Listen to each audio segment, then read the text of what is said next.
আইনগত কোনো জটিলতা না থাকা সত্ত্বেও শুধুমাত্র একজন নির্বাচন কমিশনার বিরোধিতার কারণে শাপলাকে প্রতীক হিসাবে বরাদ্দ দিতে গড়িমসি করছে।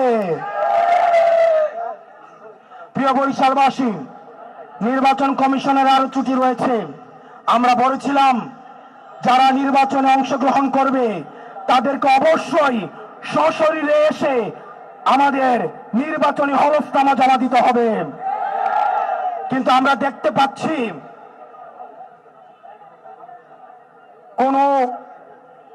কোন ষড়যন্ত্রের কারণে নির্বাচন কমিশন চাচ্ছে সশরীরে না এসেও যেন হলফনামা দেওয়া যায়, সেটির ব্যবস্থার জন্য নির্বাচন কমিশন এগিয়ে যাচ্ছে।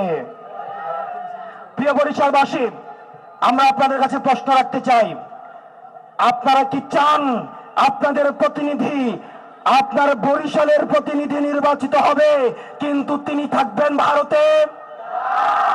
আপনারা কি চান আপনাদের প্রতিনিধি নির্বাচিত হবে কিন্তু তিনি থাকবেন ইউরোপে, তিনি থাকবেন আমেরিকায়, তিনি থাকবেন লন্ডনে? আমার যেই প্রতিনিধি নির্বাচিত হবে তিনি অবশ্যই আমার এলাকায় আমার সাথে থাকতে হবে। নির্বাচন কমিশন আওয়ামী লীগকে আবার প্রশ্রয় দিতে, এই নির্বাচন অংশগ্রহণ করাইতে আবার চাচ্ছেন সশরীরে না এসেও অনলাইনে যেন নির্বাচনী হলফনামা দেওয়া যায় সেই ব্যবস্থার দিকে এগিয়ে যাচ্ছে। আমরা স্পষ্ট ভাষায় বলতে চাই, হুদা কমিশনের পরিণতি আপনারা ভুলে যাবেন না, হুদা কমিশনের পরিণতি ভুলে যাবেন না, হুদা কমিশনের পরিণতি ভুলে যাবেন না। নির্বাচন কমিশনের পুনর্গঠন প্রয়োজন। এই সিলেক্টিভ নির্বাচন কমিশন দিয়ে গ্রহণযোগ্য নির্বাচন কোনদিনও সম্ভব না। সূর্য পশ্চিম দিকে উঠতে পারে, আসমান জমিনে নামতে পারে, কিন্তু এই নির্বাচন কমিশন দিয়ে গ্রহণযোগ্য নির্বাচন সম্ভব না। এই নির্বাচন কমিশনকে বলতে চাই, আপনারা যদি আমাদের রেজিস্ট্রেশন এবং শাপলা প্রতীক নিয়ে গড়িমসি করেন, আমরা রাজনৈতিকভাবে সেটির মোকাবেলা করব। আমরা 500 টাকা দিয়ে টোকাই ধরে এনে আমাদের জনসমাবেশে আমরা লুকানি না। আমরা 200 টাকা দিয়ে, 500 টাকা দিয়ে, আমরা চাঁদাবাজদের টাকা নিয়ে, আমরা টোকাই দিয়ে আমরা কোন জনসমাবেশ করি না। আমাদের এই জনসমাবেশে যারা আসে প্রত্যেকে নিজ থেকে এনসিপি কে ভালোবেসে এই অভ্যুত্থানকে ধারণ করে সংস্কার এবং বিচারের পক্ষে মা বোন থেকে শুরু করে, আলেম ওলামা থেকে শুরু করে, সনাতন ধর্ম থেকে শুরু করে আহত এবং শহীদ পরিবারের সবাই স্বতঃস্ফূর্তভাবে বাংলাদেশপন্থীরাই অংশগ্রহণ করে।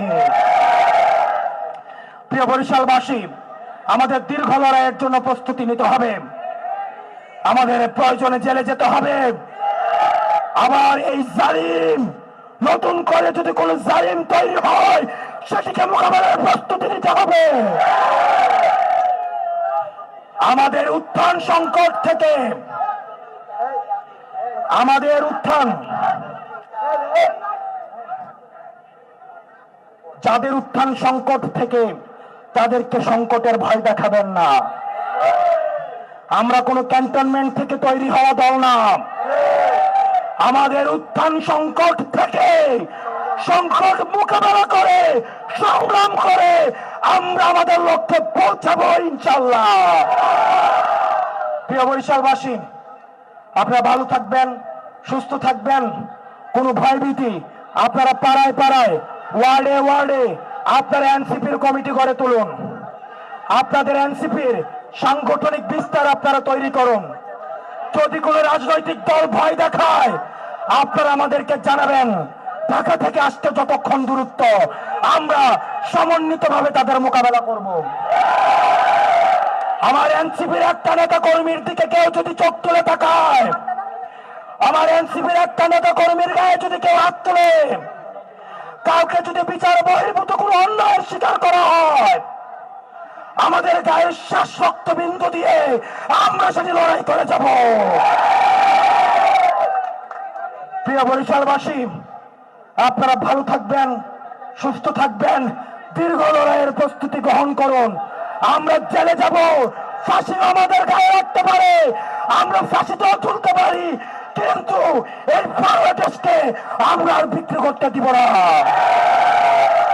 ইনকিলাব ইনকিলাব, এনসিপি এনসিপি, ক্ষমতা না জনতা, আপোষ না সংগ্রাম, দালালি না রাজপথ, ইনকিলাব ইনকিলাব।